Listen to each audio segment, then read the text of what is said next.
உங்க எல்லார்கிட்டயும் ஒரு சின்ன கேள்வி, எஸ்பெஷலி பேரண்ட்ஸ் எல்லாருக்குமே. இமேஜின் உங்க எல்லாருக்குமே ஒரு கோல்டன் கார்டு கிடைக்குது. இந்த கோல்டன் கார்டு கிடைச்சு உங்களால உங்களோட பிரைமரி ஸ்கூலுக்கு மறுபடி போக முடியும் அப்படின்னா நீங்க உங்களோட பிரைமரி ஸ்கூல் வாழ்க்கைய எப்படி ஸ்பெண்ட் பண்ணணும்னு நினைப்பீங்க? எந்த விதமான மாற்றமும் இல்லாம நாம எப்படி ஒரு ஃபர்ஸ்ட் ஸ்டாண்டர்ட்ல இருந்து 5th ஸ்டாண்டர்ட் வரைக்கும் எப்படி நம்ம ஸ்கூல் ஸ்பெண்ட் பண்ணோமோ அதே மாதிரி தானே திருப்பி வாழ ஆசைப்படுவீங்க. நிச்சயமா ஆசைப்படுவீங்களா மாட்டீங்களா? கண்டிப்பா. என்ன கேட்டாக்க, நான் ஸ்கூல் படிக்கிறப்ப எஸ்பெஷலி டில் 5th ஸ்டாண்டர்ட் ஸ்கூல் டைம் முடிஞ்சதுமே நம்ம உடனே வீட்டுக்கு போனோம்னா ட்ரெஸ்ஸை மாத்திட்டு வெளியில தெருவுக்கு வந்தான்னு வச்சுக்கோங்க, அவ்வளவுதான். அதுக்கப்புறம் எல்லா கேம்ஸும் விளையாடி நைட்டு வரைக்கும் நம்ம எல்லாம் எவ்வளோ முடியுமோ அவ்வளோவும் விளையாடி ரொம்ப டயர்டாகி வீட்டுக்கு போய் தூங்கிடுவோம். ஸோ இப்படி தான் நம்மளோட சைல்ட்ஹுட் அப்படின்றது நம்ம எல்லாருக்கும் இருந்தது. ஹானஸ்டா ஒரு பதில் சொல்லுங்க, நீங்க எத்தனை பேர் உங்க குழந்தைங்களுக்கு இந்த மாதிரியான ஒரு சைல்ட்ஹுட் இப்ப கொடுத்துட்டு இருக்கீங்கன்னு? குட். நிறைய பேர் இருக்க மாட்டீங்க இல்லையா? ஏன்னா நம்ம எல்லாருமே என்ன செய்யறோம்னா, ஸ்கூல் முடிஞ்ச உடனே they have jam packed schedule. உடனே ஒரு ஸ்போர்ட்ஸ் கிளாஸ் போகணும், டியூஷன் போகணும், ஒலிம்பியாட் கிளாஸ் போகணும் அப்படின்னு சொல்லி அவங்களுக்கு ஒரு ஷெட்யூல் இருக்கும். ஒரு 5 மணிக்கு வந்தாங்கன்னா 5 to 6, 6 to 7ன்னு ஒரு ஷட்டில் அடிச்சுட்டு அவன் வீட்டுக்கு வரப்ப ரொம்ப எக்ஸாஸ்ட் ஆகி விளையாடுறதுனா என்னன்னே தெரியாது. ஈவன் ஸ்போர்ட்ஸ் கிளாஸ்ல விளையாடுறது, இப்போ ஒரு ஃபுட்பால் கத்துக்கிறாங்க அப்படின்னா அது ஒரு டிஃப்ரெண்ட் கைண்ட் ஆஃப் பிளே தான் தவிர விளையாடுறது, அதாவது பசங்களோட சேர்ந்து ஸ்ட்ரீட்ல விளையாடுறது இல்லை அப்பார்ட்மெண்ட்ஸ் கூட கிட்ஸ் கூட விளையாடுறது அப்படின்றது ஒரு என்டையர்லி டிஃப்ரெண்டான எக்ஸ்பீரியன்ஸ். பட் நிறைய குழந்தைங்க அது மிஸ் பண்றாங்க. ஈவன் ஆன் வீக்கெண்ட்ஸ் கூட கிளாஸ் அனுப்புறோம் நம்ம. இதெல்லாம் நம்ம ஏன் பண்றோம்? இப்போ சோனா மாதிரி ஒரு ஸ்கூல்ல பாத்தீங்கன்னா அவங்களே எல்லாமே வச்சிருப்பாங்க. இங்க like they have swimming class, pottery class இருந்தது, நிறைய எல்லா கிளாஸஸுமே இருக்கு. Still we want more, we demand more for our kids. ஏன்? ஏன்னா இது எப்படி இருக்குன்னா, பக்கத்து வீட் இந்த டேபிள் மேட் மாதிரி தான், மேல் வீட்டில் வச்சிருக்கான், கீழே வீட்டில் வச்சிருக்கான், அந்த மாதிரி. இப்போ நம்ம செய்யலைன்னா ஏதோ பெரிய தப்பு பண்ணிட்டோமோ, இன்கேஸ் நம்ம ஏதாவது ஒரு கிளாஸ்க்கு அனுப்பலைன்னா நம்ம கிட்ஸ் ஏதோ மிஸ் பண்ணிடுறாங்களோ அப்படின்ற ஒரு குற்ற உணர்ச்சியிலே நம்ம நிறைய கிளாஸ்க்கு சென்ட் பண்ண வேண்டியது இருக்கு அப்படின்றது தான் இன்னைக்கு ரியாலிட்டி. நம்மளோட பேரண்ட்ஸ் எல்லாருமே குழந்தை பெற்றுக்கிறதுன்றது ஒரு பெரிய ராக்கெட் சயின்ஸா பார்க்கல. குழந்தை பெற்றுக்கிட்டாங்க, வளர்த்துட்டாங்க, 4 குழந்தை 3 குழந்தை. நம்ம தாத்தா பாட்டிங்களாம் இன்னும் சூப்பர், 10 குழந்தை வச்சிருந்தாங்க. நம்ம பேரண்ட்ஸ், என் பேரண்ட்ஸ்லாம் 3 குழந்தை வச்சிருந்தாங்க. ஸோ அப்படியே கம்மியாயிட்டே வந்தது. இன்னைக்கு பிரெக்னன்சிக்கு ஆரம்பிக்கிறப்பே ஒரு கன்ஃபியூஷன். பிரெக்னன்சினா ஒரு பிளானிங் வேணும், என்னோட கெரியரை செட்டில் பண்ணணும், எனக்கு பேக்கப் இருக்கணும், எனக்கு அது இருக்கணும், இது இருக்கணும், என்னோட சுச்சுவேஷன் சரியா இருக்கணும், எல்லாமே சரியா இருந்தால் தான் என்னால் ஒரு பிரெக்னன்சியை ஹேண்டில் பண்ண முடியும். அந்த மாதிரிலாம் நம்ம ஒரு மைண்ட் செட் வர ஆரம்பிச்சிட்டோம். In a way it is an awareness, but still நிறைய பேருக்கு அதை பற்றின ஒரு டவுட்ஸ் வருது. நம்மளால ஒரு ப்ரெக்னென்சி ஹேண்டில் பண்ண முடியுமா அப்படி. ஸோ ஒன்ஸ் ப்ரெக்னென்ட் ஆகிடுறாங்க, அதோட நிறுத்துறதில்ல. உடனே 10 பேரண்டிங் புக்கை வாங்கிடுவாங்க. பேரண்டிங் புக்ஸ் எல்லாம் படித்து இப்படி டயப்பரை மாற்றணுமா, இப்படி தான் பாப்பாவை ரேப் பண்ணணுமா அப்படின்னு சொல்லி அதுக்கு ஒரு ஆன்லைன் கிளாஸ் தேவைப்படுது, நமக்கு புக்ஸ் தேவைப்படுது ஒரு குழந்தைய வளர்க்குறதுக்கு. இதெல்லாம் எதுவுமே இவ்வளோ வருஷத்தில் நம்ம எந்த காலகட்டத்திலையுமே நடந்ததில்லை. சரி, புக்ஸ்ல என்னடா சொல்றா அப்படின்னு பார்த்தா, பேரண்டிங் அப்படின்னு போறப்ப ஜென்டில் பேரண்டிங், அப்புறம் டைகர் பேரண்டிங், அது மாதிரி நிறைய ஏகப்பட்ட பேரண்டிங் இருக்கு. என்னென்னோ வெரைட்டிஸ் இருந்தது. சரி, காலையில் சும்மா ஒரு ரெஃபரன்ஸ் எடுத்து பார்ப்போம்னு பார்த்தா எனக்கு ரொம்ப தலை குழம்பிடுச்சு. என்னன்னா இத்தனை பேரண்டிங் இருந்தால் நம்ம இதை எதை ஃபாலோ பண்றது? எல்லாருக்குமே தெரியும் அப்படின்னா இப்போ இத்தனை டைப் ஆஃப் பேரண்டிங்ல which parenting you are going to follow? கஷ்டம் இல்லைங்களா? இங்க இருக்கிற நம்ம எல்லாருமே ஒவ்வொருத்தரும் ஒரு இண்டிவிஜுவல் இல்லையா? இங்க இருக்கிற ஒருத்தர் மாதிரி இன்னொருத்தர் இந்த ரூம்ல கூட இருக்க முடியாது, இந்த உலகத்திலே இருக்க முடியாதுன்றப்ப ஒரு பேரண்டிங் ஸ்டைல் மட்டும் எப்படி சேமா இருக்க முடியாது இல்லையா? ஸோ பேரண்டிங்கிறது ஒவ்வொருத்தரை பொறுத்தது, என்னை பொறுத்த வரைக்கும். And until it shouldn't harm a kid எமோஷ்னலாக ஒரு குழந்தை அது டிஸ்டர்ப் பண்ணாத வரைக்கும் எந்த விதமான பேரண்டிங்குமே சரியான பேரண்டிங் தான். And there shouldn't be any judgements. இந்த பேரண்டிங் சரி, இந்த பேரண்டிங் தப்பு, இவங்க கிளாஸ்க்கு அனுப்புனா அவங்க பயங்கர எக்ஸ்ட்ராடினரி பேரண்ட். இப்போ ஒர்க்கிங் விமன் எல்லாருக்கும் இருக்கிற ஒரு ப்ராப்ளம் என்னன்னா, அதாவது நிறைய ஹோம் மேக்கர்ஸால வந்து நிறைய ஸ்பெண்ட் பண்ண முடியும் அவங்க குழந்தைங்களோட. ஸோ அவங்களால பல கிளாஸ்க்கு குழந்தைய கூட்டு போக முடியும். ஈவன் நானே ஃபீல் பண்ணிருக்கேன் ஒரு பீரியட்ல. ஏன்னா நம்ம ஏதோ நம்ம குழந்தைங்க செய்யாம விடுறோமோ அப்படின்ற ஒரு இன்செக்யூரிட்டி, நமக்கு ஒரு ஒரு ஒரு தேவையில்லாத ஒரு தாழ்வு மனப்பான்மை வருது. அது தேவை கிடையாது. ஸோ நம்ம ரொம்ப கான்ஃபிடென்ட்டா நம்ம குழந்தைங்க வளர்க்கணும். நாம எப்படி வளர்ந்தோமோ, அதாவது நம்ம எவ்வளோ ஹாப்பியா நம்ம சைல்ட்ஹுட்ல இருந்தோமோ அதே ஹாப்பினஸ் அவங்களுக்கு கிடைக்கணும்னு we have to make sure. இந்த சம்மர் ஹாலிடேஸ் வரப்போகுது, கிளாஸஸ் எல்லாம் அனுப்புறதெல்லாம் கண்டிப்பா இருந்தாலும் கூட make sure you send them to their cousins house போகணும். இல்லை அந்த கசின்ஸ் எல்லாம் அவங்க வீட்டுக்கு வரணும். எல்லாரும் சேர்ந்து கூடுதலாக கண்டிப்பா டைம் ஸ்பெண்ட் பண்ணணும். ஏன்னா இன்னைக்கு நான் நினைச்சு பார்க்கும்போது எனக்கு அதெல்லாம் மட்டும்தான் என்னோட மெமரிஸா இருக்கு. இந்த மெமரிஸ் நம்ம குழந்தைங்களுக்கு தேவை. எனக்கு ஏகப்பட்ட கசின்ஸ் இருந்தாங்க. நான் எண்ணி பார்த்தா கூட என் குழந்தைங்களுக்கு கசின்ஸ் ரொம்ப மினிமலா ஆயிட்டாங்க.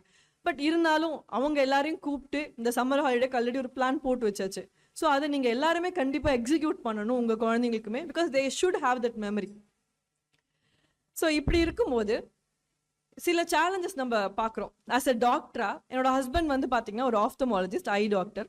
ஸோ எங்கள் ஹாஸ்பிட்டலுக்கு ரெகுலராக குழந்தைங்க கணக்கு செக்அப் வரும்போது நம்ம ரொம்ப குறிப்பாக சேலஞ்சஸ் பார்க்குறது என்னன்னா, பேரண்ட்ஸ் வந்து சொல்லுவாங்க, டாக்டர் என் குழந்தை வந்து ஃபோன் பார்த்துக்கிட்டே இருக்கான், என்ன பண்ணுறதுனே தெரியல, என்ன சொன்னாலும் கேட்க மாட்டேங்கிறான், நீங்கள் சொல்லுங்க, நீங்கள் சொன்னால் கேட்பான், நீங்கள் மிரட்டி விடுங்க அப்படின்வாங்க.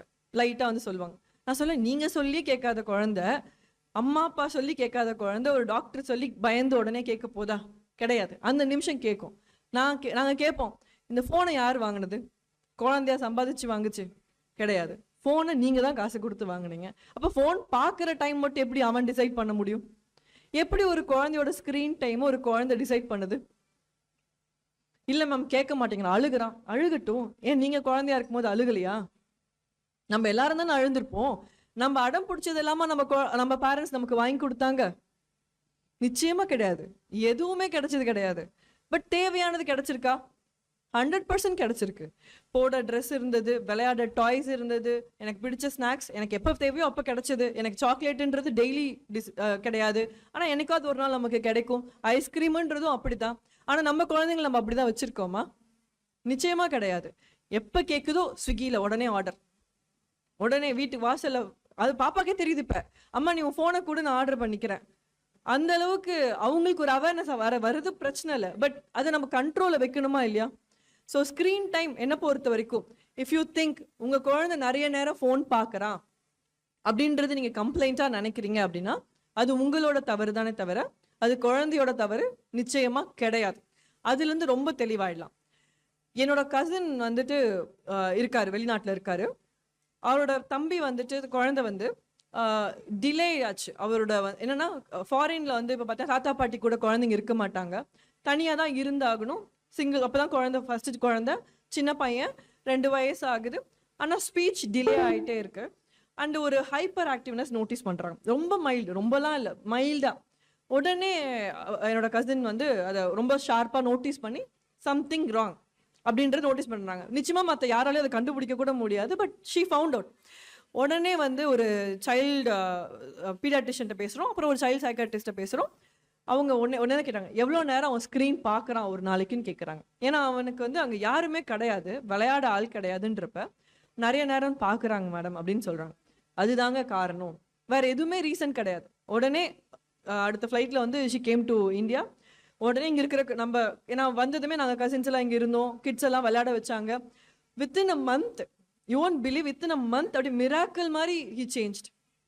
அப்படியே ஐ கான்டாக்ட் வருது, அப்படியே அவன் பேச்சில் ஒரு தெளிவு வருது. இது எல்லாத்துக்கும் காரணம் என்னன்னா செல்ஃபோனை வித்ட்ரா பண்ண அந்த நிமிஷம் ஹி பிகேம் பெட்டர். அண்ட் நம்ம நிறைய பேர் அதை ரியலைஸ் பண்ண மாட்டோம். குழந்தை அடம் பிடிக்கிறான், அவன் அடம் பிடிக்கல, he is becoming hyperactive in a way. அதுக்கு காரணம் செல்ஃபோன் அடிக்ஷன். ஏன் இந்த செல்ஃபோன் அடிக்ஷன் வருது? நம்ம கம்ஃபர்ட் ப்ரியாரிட்டைஸ் பண்ணும்போது செல்ஃபோன் அடிக்ஷன் வருது. இப்போ நான் ஹோட்டல் போகிறேன், ஹோட்டல் போகும்போது எனக்கு 2 கிட்ஸ் இருக்காங்க. நான் கூட்டிகிட்டு போகிறப்ப எப்படி இருக்குன்னா, குழந்தைங்க வந்து நிறைய பேர் உட்கார வைக்கணும் இல்லையா? ஏன்னா உட்கார மாட்டாங்க, சோஃபாவில் உட்காருவாங்களா? மாட்டாங்க, ஓடிட்டே இருப்பாங்க எல்லா இடமும். நாங்கள் அமைதியாக உட்காந்துப்போம், நான் கண்டுக்க மாட்டேன், நீ எங்கே வேணா ஓடுப்பான்னு விட்டுருவேன். பட் ஆனால் அவனை உட்கார வைக்கணும்னா என்ன செய்யணும்? நம்ம செல்போன் எடுத்து உடனே நீட்டிடுவாங்க. நான் பார்ப்போம் இல்லையா, நிறைய பேர் வந்து செல்போன் உடனே வச்சிருப்பாங்க, குழந்தைங்க பார்த்துட்டு இருப்பாங்க, அந்த குழந்தைங்க சமத்தா அந்த சோஃபால இருப்பாங்க. பட் நிச்சயமா என் கிட்ஸ் சமத்தா இருக்க மாட்டாங்க, ஓடிட்டே தான் இருப்பாங்க, சத்தம் போடுவாங்க. பட் அதானே நம்ம குழந்தைங்கன்னா அதானே பண்ணுவாங்க. இப்ப நாம ஏன் அதை எம்பாரஸ்டா ஃபீல் பண்ணோம்? யாரா திட்டினா கூட நம்ம அதுக்கு எதுவும் பண்ண முடியாது. அப்படிதான்ப்பா குழந்தைங்க பண்ணுவாங்கன்னு சொல்லி நம்ம அமைதியா மத்தவங்களுக்கு அநாயகம் இருக்கலாம் சம்டைம்ஸ். பட் குழந்தைங்க வச்சிருந்தா அதானே செய்ய முடியும். நம்மளால என்ன பண்ண முடியும்? எல்லாத்துக்கும் நம்ம ரெஸ்பான்சிபிலிட்டி எடுத்துக்க முடியாதுல்ல. தே ஷுடன்ட் டிஸ்டர்ப் அதர்ஸ். அவங்க டேபிளுக்கு போகக்கூடாது, ஆனா அவங்க அதுக்காக விளையாடாம இருக்க முடியாது, ஏன்னா அவங்க குழந்தைங்க. ஸோ அந்த திங்கிங் வந்து நமக்கு தான் ஃபர்ஸ்ட் வரணுமே தவிர, அப்ப நான் வந்து இல்லை ஓகே இவன் அமைதியா இருக்கணும்னு போனை கொடுத்துருந்தேன்னா ஃபர்ஸ்ட் வந்து அது ஒரு சாதாரண ஹேபிட்டா ஸ்டார்ட் ஆகி கடைசியில் டிபெண்டன்சியா போய் முடியுது. ஸோ டிபெண்டன்சின்ற வரும்போது அது ரொம்ப டிஃபிகல்ட். அதை வித்ட்ரா பண்றதுன்றது பெரிய சேலஞ்சிங்கா இருக்கும். குழந்தைங்க ஹைப்பர் ஆக்டிவா மாறுறாங்க, அவங்களோட ஐக்யூ லெவல் வந்து கம்மி ஆகுது. இது எல்லாமே ஒரு செல்போன் டிபெண்டன்சியில் நம்ம பார்க்குறோம். So definitely never ever blame a children for using வாட்சிங் cellphone or TV. Take responsibility for that. Next time எந்த ஒரு டாக்டர்கிட்டையும் போய் நீங்கள் அதை சொல்லாதீங்க, என் குழந்தை ஃபோனை பார்க்குறான்னு. அதுக்கு காரணம் நீங்கள். ஏன்னா என்னோட ஸ்க்ரீன் டைம் என்னோட கண்ட்ரோல், என்னோட கிட்ஸோட ஸ்க்ரீன் டைம் என்னோட கண்ட்ரோல்.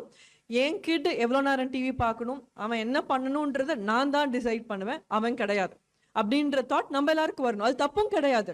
சரி, நம்ம ஒன்றும் அவங்கள அதிகாரம் பண்ணுறோம். ஜென்டில் பேரண்டிங்ன்ற கான்செப்ட் எல்லாரும் தப்பாக புரிஞ்சுக்கிறாங்க. என்ன சொன்னாலும் சரிங்க அப்படின்னு சொல்றது ஜென்டில் பேரண்டிங் கிடையாதுங்க.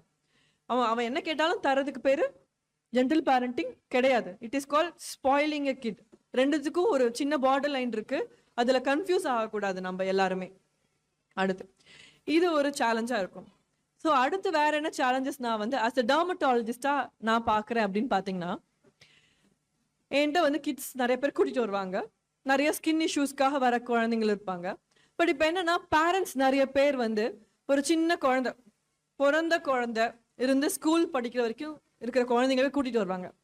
கூட்டிட்டு வந்து நேரா அந்த குழந்தைக்கு அவங்க என்ன பேசுறாங்கன்னு கூட புரியாது. ஆனா அவங்க சொல்லுவாங்க, மேடம் என்னோட குழந்தை வந்து கருப்பா இருக்காங்க, முடி வளர மாட்டேங்குது, ஏதாவது மருந்து இருக்கா, க்ரீம் போடலாமா, இப்பயே ட்ரீட்மெண்ட் எடுத்தா கலர் பெட்டர் ஆயிடுமா அப்படின்னு கேட்பாங்க. ஐ அண்டர்ஸ்டாண்ட், உங்களுக்கு உங்க குழந்தை மேல அக்கறை இருக்கு, நீங்க ஒரு பாசத்துல தான் அதை கேட்குறீங்க, ஏன்னா நம்ம குழந்தை நல்லா இருக்குன்னு நினைக்கிறீங்க. ஆனா நீங்க மறந்துடுறீங்க உங்க குழந்தை ஆல்ரெடி அழகா இருக்குன்னு நம்ம சொல்லணும்ன்றத. ஏன்னா இந்த இன்செக்யூரிட்டி நம்ம ஏன் வருது அம்மாக்குன்னா, அவங்க அம்மா காலேஜ் படிக்கும் போது ஸ்கூல் படிக்கும் போது அவங்க பேரண்ட்ஸ் அதை சொல்லியிருப்பாங்க, 100 தடவை சொல்லியிருப்பாங்க. வீட்டில் கலரா இருந்தா மாப்பிள்ளை கிடைக்காது, இல்லை நீ வந்து இங்கே படிக்க இது பண்ணணும், கலர் ஆகணும், முடி வளரணும், இந்த மாதிரி தேவையில்லாத ஒரு இன்செக்யூரிட்டியை அவங்க அம்மா மனசுல அவங்க சின்ன வயசுலேருந்து விதைச்சதோட ரிஃப்ளெக்ஷனாக தான் நம்ம அதை பார்க்குறோம். ஸோ அவங்க அப்படி ஒரு குழந்தை முன்னாடி சொல்லும்போது அந்த குழந்தைக்கு ஒரு ஐடியாவே கிடையாது. அப்படின்னா என்னன்னே தெரியாது ஒரு குழந்தைக்கு நம்ம ஒரு ஐடியா கொடுக்குறோம், ஓ நம்ம நல்லா இல்லையோ. அவங்களுக்கு அது தெரியாது, 100% தெரியாது. அவங்க ஹாப்பியா சிரிச்சுட்டு ஜாலியாக தான் இருக்காங்க. பட் அந்த ஐடியா கொடுக்கறது யாரு, அந்த இன்செக்யூரிட்டி விதைக்கிறது யாரு, நாம. அந்த குழந்தை வளர்ந்து வரும்போது இன்கேஸ் அவ ஒரு மிஸ் வேர்ல்டே வாங்கிறான்னு வச்சுக்கலாம், ஆனாலும் ஷி வில் ஃபீல் இன்செக்யூர்னு சொல்றாங்க. ஏன்னா அந்த வேலிடேஷன் அவங்க பேரண்ட்ஸ் கிட்ட கிடைக்காதப்ப இந்த உலகத்துல இருக்கவங்க எத்தனை பேர் நீங்க நல்லா இருக்கேன்னு சொன்னாலும் அவங்களால அதை அக்செப்ட் பண்ணிக்க முடியாதாமா ஒரு பாயிண்ட்ல. ஸோ அந்த வேலிடேஷன் வீட்ல இருந்து ஆரம்பிக்கணும். நம்ம குழந்தைய ஒவ்வொரு தடவையுமே எல்லா விஷயத்துக்கும் சொல்லுவாங்க, you are doing, you are studying good, you are doing best அப்படின்றது நம்ம எல்லாருக்குமே சொல்லி கொடுத்துருக்காங்க. இப்போ எல்லாருமே சொல்லுவீங்க அதை, நீ தான்ப்பா பெஸ்ட் அப்படின்னு சொல்லுவீங்க. அதே மாதிரி நீ தான் அழகு, இந்த உலகத்திலே அழகான குழந்தை நீ தான், இந்த உலகத்திலே அழகான பொண்ணு நீ தான் அப்படின்றத நாம சொன்னா மட்டும்தான் அவங்களுக்கும் அந்த ஃபீல் இருக்கும். எந்த விதமான இன்செக்யூரிட்டிஸும் இல்லாம அந்த குழந்தைங்க வளருவாங்க. இல்லை அப்படின்னா வேற யார் அந்த கான்ஃபிடென்ஸ் அவங்களுக்கு கொடுத்தாலும் அந்த கான்ஃபிடென்ஸ் அவங்களுக்கு வராது அப்படின்றத நம்ம எல்லாருமே தெரிஞ்சுக்கணும். ஸோ வித் தீஸ் நோட்ஸ் இன்னைக்கு நம்ம ஃபியூ திங்ஸ் தெரிஞ்சுக்கலாம். There is no perfect parenting, there is no perfect way of growing up. குழந்தைங்களுக்கு தேவை ஸ்டடீஸ் ப்ளஸ் ஹாப்பினஸ். ஹாப்பினஸ் எங்கேயுமே மிஸ் ஆகாமல் பார்த்துக்கிறது தான் நம்மளோட duty. And we cannot control our kids, we can only influence them. Thank you so much.